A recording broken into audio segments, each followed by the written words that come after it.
नमस्कार दोस्तों, मैं V Chaturvedi Pathfinder Education YouTube channel पर आप सभी मित्रों का स्वागत करता हूं। मित्रों, आपसे निवेदन यदि हमारे चैनल पर आप प्रथम बार है तो हमारे चैनल को लाइक करें, शेयर करें, सब्सक्राइब करें तथा बेल आइकन भी दबा लें, जिससे शिक्षा जगत संबंधी जो भी महत्वपूर्ण अपडेट हो हमारे चैनल के माध्यम से यथाशीघ्र प्राप्त हो सके। जैसा कि कुछ 2-3 दिनों से मित्रों वीडियो नहीं मिल पा रही थी, उसका कारण था इश्यूज आ रहे थे, जिसकी वजह से वीडियो नहीं बन पा रही थी। आगे आपको वीडियो मिलती रहेगी। पहली महत्वपूर्ण सूचना है उत्तर प्रदेश बेसिक शिक्षा परिषद से।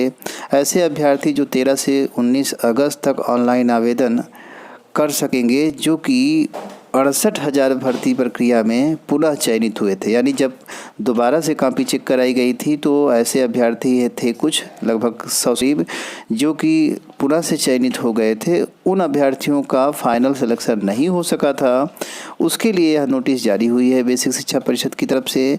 और यह कहा गया है कि 13 से 19 अगस्त के बीच में उन्हें ऑनलाइन आवेदन के थ्रू उनको शामिल किया जाएगा और जल्द ही उनको नियुक्ति पत्र भी दे दिया जाएगा।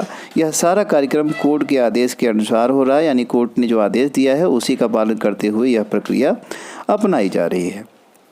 बात करें अगली महत्वपूर्ण अपडेट की, तो अगली महत्वपूर्ण अपडेट निकल के आ रही है एडेड माध्यमिक कॉलेजों में लिपिकों की सीधी भर्ती से संबंधित। 4512 एडेड जो माध्यमिक विद्यालय हैं उसमें 2 साल से लगभग कोई भर्ती प्रक्रिया नहीं हो रही थी जो कि लिपिकों की हो। अब डायरेक्ट लिपिकों के लिए भर्ती प्रक्रिया की बात शुरू हो गई है और आदेश हुआ है कि 15 दिन के अंदर खाली पदों का विवरण भेजा जाए, बताया जाए। लिखा है कॉलेजों में चतुर्थ श्रेणी के पदों पर नियुक्ति आउटसोर्सिंग के माध्यम से ही होगी।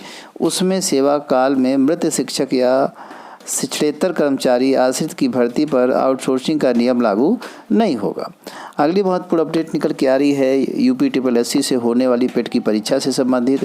पेट के परीक्षा से संबंधित बच्चे परेशान थे। कल कोर्ट केस भी था और कोर्ट केस में यह हुआ है कि नई तारीख मिल गई है 12 तारीख। इसी 12 तारीख को फिर से एक बार पेट की सुनवाई होगी और जो सरकारी वकील हैं वह नहीं पहुँचे थे, जिसके कारण सुनवाई नहीं हो पाई थी। और जो ये नोटिस जारी हुई है उसमें 20 तारीख को होने वाली पेट की परीक्षा की तैयारी को लेकर के यह आदेश जारी हुआ है कि राज्य में जो भी परिवहन आदि व्यवस्था है उसको सुचारू रूप से देखा जाए कि कैसे अभ्यर्थी परीक्षा दे सकते हैं, उन्हें कोई समस्या ना हो, वाहन आदि सही समय पे सही ढंग से चलते, पर्याप्त वाहन होने चाहिए। तो इस तरह की सारी बातें वाहन से लेकर के उनकी परीक्षा होने की सारी व्यवस्था को लेकर के यह नोटिस जारी की गई है कि सारी व्यवस्थाओं की उचित व्यवस्था कर दी जाए जिससे अभ्यर्थियों को दिक्कत ना हो। यह सारी स्थिति स्पष्ट कर रही है कि 20 तारीख को पेट की परीक्षा निश्चित है और नियत समय पर परीक्षा कराई जाएगी। लगभग इसमें 20 लाख प्लस अभ्यर्थी शामिल होने वाले हैं। अगली महत्वपूर्ण अपडेट निकल के है स्टाफ सिलेक्शन कमीशन की तरफ से। सितंबर और अक्टूबर में SSC की महत्वपूर्ण परीक्षाएं 4 का कार्यक्रम जारी। कोरोना के नियंत्रण होने पर भर्ती प्रक्रियाओं पर लगी रोक अब हट गई है और भर्ती प्रक्रिया तेज़ी से शुरू हो गई है।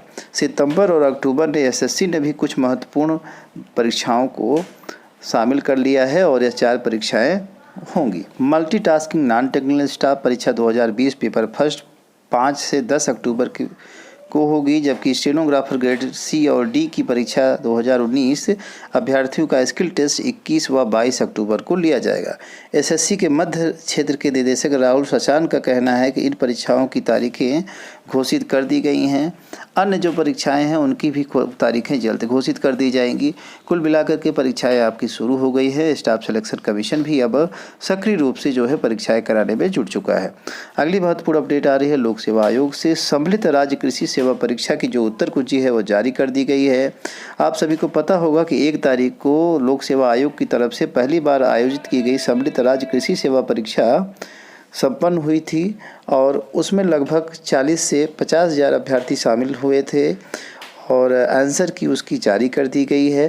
आप सभी 16 अगस्त तक अपनी आपत्तियां आयोग को भेज सकते हैं। आंसर की जिन अभ्यर्थियों ने परीक्षा दिया था वह आयोग की वेबसाइट पर जाकर के आंसर की देख सकते हैं। अगली जो महत्वपूर्ण अपडेट निकल के आ रही है वह OBC आरक्षण से संदर्भित है। दिया है पिछड़ा वर्ग संविधान संशोधन विधेयक पर विपक्ष भी सरकार के साथ आया। तैयारी राज्य भी बन सकेंगे OBC सूची विधेयक पेश। दिया है यूपी में 39 जातियाँ OBC में शामिल होने सकती हैं। तो जो पुरानी व्यवस्था में लगभग 79 के करीब जातियां शामिल थी। उसके साथ ही साथ अब जो है लगभग 39 नई जो है जातियां शामिल कर दी जाएंगी ओबीसी में, ऐसा लग रहा है, जबकि पक्ष विपक्ष दोनों तरह की पार्टियां एक साथ आ गई हैं इस मुद्दे पे। अगली महत्वपूर्ण आ रही है टीजीटी पीजीटी की जो भर्ती से संबंधित ढेर सारी धांधलियाँ हो रही है, ढेर सारे गैंग्स पकड़े गए हैं, उनके तार को लेकर के लगातार पुलिस कार्रवाई कर रही है। लिखा है डॉक्टर KL पटेल से जुड़े रहे सालवर गैंग के तार। आप समझ सकते हैं 69,000 शिक्षक भर्ती में बहुत ज़बरदस्त नकल आदि कराने में इनका हाथ था। ये गिरफ्तार भी हुए थे और फिर जमानत पे छोड़ दिए गए। अब जमानत पे छोड़ दिए गए तो इन्होंने जो है फिर से टीजीटी में सेंध लगा दी। तो इस तरह से आप देख सकते हैं जब तक इन पर कायदे की कार्रवाई नहीं होगी, इस तरह के लोगों को पर कार्रवाई नहीं होगी, तब तक जो अभ्यर्थी हैं उनका लगातार नुकसान होता रहेगा। वो कभी सफल सही स्थिति में नहीं हो सकेंगे। जो टॉप कैटेगरी के अभ्यर्थी हैं वो तो किसी तरह जो है मेरिट में आ भी सकते हैं, किंतु जो मध्यम कैटेगरी में आने वाले पढ़ाई की दृष्टि से अभ्यर्थी हैं उनका चयन कभी नहीं हो पाएगा। कारण है कि जो सीटें मध्यम की होंगी वह जो है ये गैंग वाले ले जाएंगे और अभ्यर्थियों का जो है मेहनत करने वालों का सिलेक्शन नहीं होगा। एक तो टीजीटी पीजीटी की भर्ती जो होती है 4 साल 5 साल बाद किसी तरह से होती भी है और उसमें भी ये लोग सेंध मार करके अभ्यर्थियों को निराश कर देते हैं। तो सख्त से सख्त इनमें कार्रवाई होनी चाहिए। हालांकि आज की कुछ समाचार पत्रों में गैंगस्टर की बात भी की गई है कि गैंगस्टर एक्ट लगाया जाएगा ऐसे लोगों पर, जैसा कि आप देख भी रहे हैं। तो आवश्यक भी है, अगर ऐसा न किया गया तो यह रुकेगा नहीं और जिससे कि अच्छे अभ्यर्थियों का हमेशा नुकसान होता रहेगा। तो इन्हीं सारी महत्वपूर्ण अपडेट्स के साथ मित्रों सूचना सुनने के लिए आप सभी मित्रों का बहुत बहुत धन्यवाद। हमारे चैनल को लाइक शेयर और सब्सक्राइब करें। Thank you very much.